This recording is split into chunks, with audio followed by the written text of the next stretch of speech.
diputado de Morena, Hamlet García, decía que en el 2017 la derecha afirmaba que el quinto año de gobierno de López Obrador el dólar estaría a 30 pesos. En los sexenios anteriores, cuando había cambio de gobierno, se desataban crisis financieras desastrosas. A los mexicanos nos daba miedo cada cambio de gobierno. De hecho, a mí me sorprendió que cuando López Obrador sucedió a Peña Nieto no hubiera una crisis financiera, a las que ya estábamos acostumbrados. La diputada Lili Telles le hace una pregunta y le contesta dejándola callada, que ella traicionó al movimiento y que debe de tener paciencia porque una vez que la 4T haya gobernado 3 sexenios, se verá consolidado. Vamos a ver lo que dice. Diputado, por el Grupo Parlamentario del PES. Gracias, Presidenta, con su autorización. Vamos a hablar de algunas mentiras que se dijeron en 2017. Cuando resultaba evidente que Andrés Manuel López Obrador, el hoy presidente de la República, se enfilaba a aplastar a la oposición en las elecciones del año 2018, la derecha afirmaba a través de redes sociales, a través también de comunicadores y de supuestos expertos en finanzas, que hacia el quinto año de su gobierno el peso tendría una devaluación significativa y se acercaría a una paridad de 30-1. Mentira, porque esa es la doctrina de la derecha. Y hoy el presidente de la República y su gabinete demuestran que se pueden hacer las cosas bien y que se pueden prevenir crisis sexenales.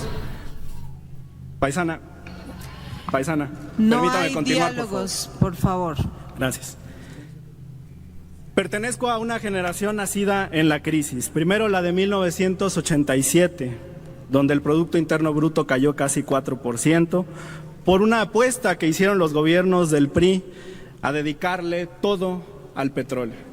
Se derrumba el petróleo, se derrumba la bolsa de valores y después cae la economía.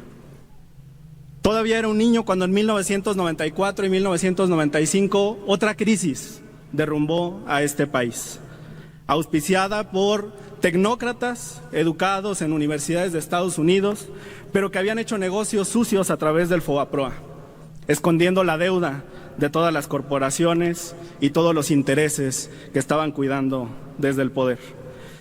Ya había existido transición en el 2001, bajo el mandato de Fox, cuando se tuvo otra crisis económica significativa, a partir sí también de factores internacionales. No se diga de la crisis del 2008-2009, que enterró las aspiraciones que tenían los ciudadanos de este país a poder hacerse de una vivienda, a poder generar riqueza a través también del esfuerzo y, ¿por qué no?, del crédito. De 3.50 a 7, de 7 a 10, de 10 a 13 y de 13 a 18. Así la paridad en los gobiernos del PRIAN. Lo único que sabíamos en esas décadas es que a final del sexenio venía una crisis y existía temor en los hogares. ¿Con qué objeto, senadora? Es volumen. ¿Quiere una pregunta? Volumen. ¿Quiere una pregunta? ¿Me acepta una pregunta? Claro que sí. Preguntamos al diputado. ¿Nos puede explicar cómo es que la economía moral y el superpeso de Morena han provocado que 3.8 millones de personas hayan caído en la pobreza solo en lo que va del sexenio de Morena? Gracias. Bien. Tiene 2 minutos para responder. Gracias, diputado. Muchas gracias. Este es un país con enorme desigualdad, senadora. Hay pobreza y hay miseria, sobre todo en el sur de nuestra nación. Yo soy del estado de Jalisco, pero entiendo bien lo que sucede en Guerrero, lo que sucede en Chiapas, lo que sucede en Oaxaca. A mí me duele hoy que legisladores de derecha vengan aquí a determinar que existe una diferencia de trato entre el norte y el sur del país. El sur durante muchas décadas fue abandonado, fue dejado a su suerte. Ni se invertía en infraestructura, ni se cuidaba a los más pobres de este país. El gobierno de la República ha tenido premios internacionales por el manejo de la deuda. Y además,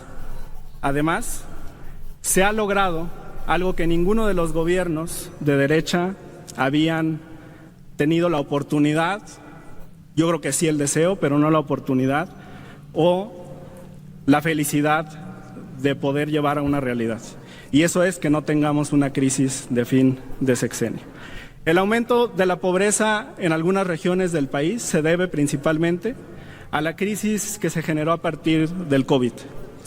Y ese es un impacto que existe a nivel mundial y que se genera, claro que sí, y que se genera en todas las clases sociales, que se genera en todos los países del mundo. Ese fenómeno, senadora, es enunciado por uno de los grandes economistas de nuestra actualidad, Thomas Piketty, como la precarización. Y esa precarización afecta principalmente a mi generación.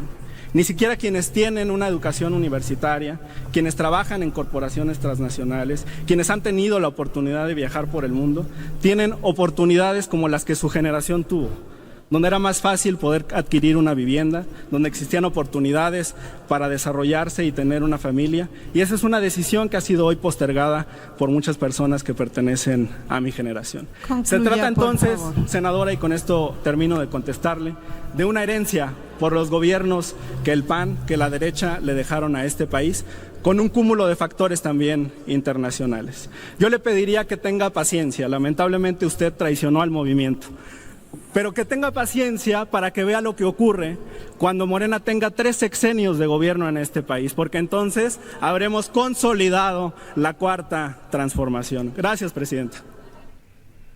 Continúe el orador. Bien, entre otras noticias importantes también que se viven en nuestro día, cómo se desinflan las bancadas de la derecha en los estados, la renuncia masiva de legisladores del PRI en el estado de Hidalgo, la renuncia masiva de perfiles relevantes del PRI en el estado de Sinaloa. Yo le quiero decir hoy a todas las personas que no acompañaron al movimiento en 2018 y 2021 que las puertas están abiertas. 6 grandes hombres y mujeres están recorriendo el país en estos momentos sin cometer actos anticipados de campaña. La ignorancia los lleva a obviar que el Tribunal Electoral del Poder Judicial de la Federación ha determinado como doctrina jurisprudencial que solo existen actos anticipados de campaña cuando existe un llamado expreso e inequívoco al voto. Lamento decirles que para sus intereses no existen actos anticipados de campaña. Gobernaremos este país Concluya, durante más por sexenios. favor. Muchas gracias, presidenta. Buenas tardes.